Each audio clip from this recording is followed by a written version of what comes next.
Дүйнөлүк экинчи согуш же советтик тарыхчылар атагандай улуу атамекендик согуш СССРдин жеңиши менен аяктады. Бирок эмне үчүн согуштун баштапкы этабында Кызыл армия жакшы коргоно албай быт-чыты чыкты? Германиянын аскери баталья Москвага жетип келди. Жоготуулар, Курчоодо калгандар, туткунга түшкөндөр көп болду.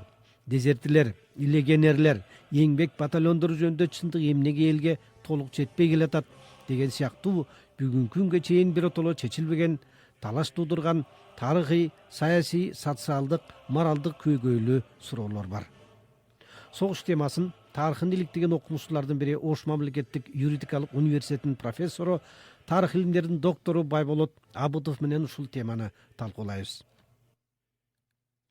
Сиз жазгандарды мен окуп көрдүм. Чынында эле советтик армиянын ошол убактагы дивизияларынын саны боюнча, танктардын саны боюнча, согуштук учактардын саны боюнча дагы фашисттик Германиядан алда канча кубаттуу экен да.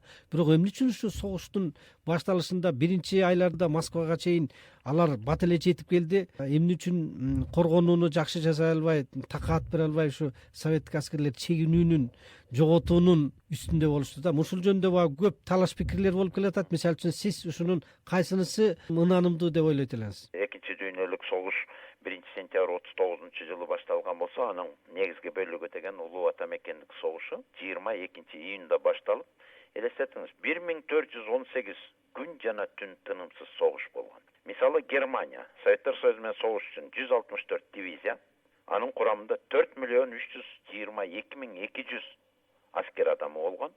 Мындан башка 42.049 орудие жана миномет, 4127 танк, штурмалык орудиялар, 4846 самолет менен даярданган. Эми буларга каршы Советтер Союзунун караңыз, 193 дивизия, анын курамында 3.235.600 аскер адамы, 59.787 орудие жана миномет, 14.751 танк жана штурмалык орудиялар, 10.743 самолет. Үстүртөн караганда бул артыкчылык көп.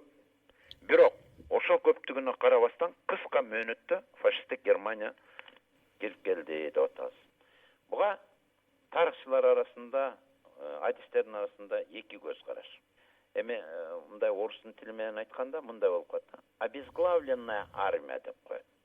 Экинчи бир багыт расстрелянная армия деген бар. Согуштун алдыңкы жылдарында стратег аскер башкы командачылары репрессияга туш келип жок болуп кеткен да. Маршалдардын 60%, биринчи рангдагы командарындын 100%, экинчи рангдагы командарындын 100%, командир корпустардын 88%, командир дивизиялардын 83%, анын бригада командирлеринин 55% репрессияланып кеткен. Бул деген сөз, жанагы көп армия болгонубуз менен аны баштаган, аны туура нукка буруп, аны туура уюштура турган аскердик стратег командирлерибиздин жок болуп калганынын бирден бир себеби бул. Тилекке каршы 37-38 жылдан баштап Тухачевскийде башталып, Егоров, Якир дегендер болгон жогорку башкы комсоставтачы. Ошондон баштап бригада командирлерине чейин дээрлик жана жогоруда айтылган пайыздар жок болуп кеткендигине байланыштуу кыска мөөнөттө фашисттик Германия Москвага чейин кирип келди десе болот. Курчоодо калган армиялар көп болду да. Куралы болсо огу жок, огу бар болсо куралы жок. Анан ошентип башкаруусуз калган армиялардын арасында мына биринчи эле айда 1.700.000 советтик аскер туткунга түшүп атпайбы? Айтканыңыз туура. Бирден бир себеби ошол тажрыйбалуу командирлердин, кол башчылардын жоктугу болсо, экинчиден сиз дагы бир нерсени баягы капысынан деген факторду эске алыш керек да. Сталин таптакыр Риббентроп менен Молотовдун договору бар да, 39-жылын 10 жыл бою Германия менен согушпайт деген ички договорго абдан катуу ишенген дагы ал киши канчалык деңгээлде даже ошол 22-күнү таңкы саат 4-тө согуш башталат экен дегенине карабастан, ошондой маалыматтар келгенине карабастан ишенген эмес да.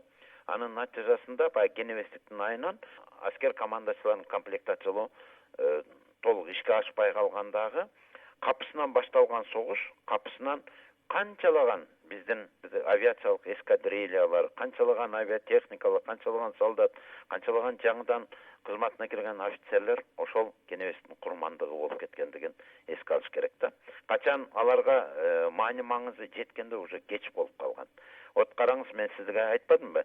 Биринчи эле айларында, июнь, июль, август айларында Советтер Союзу бардыгы болуп 1,7 миллион 1 миллиондан ашык аскер жооткан. Алардын ичинен 700 миңи аскер туткундары болуп калышкан.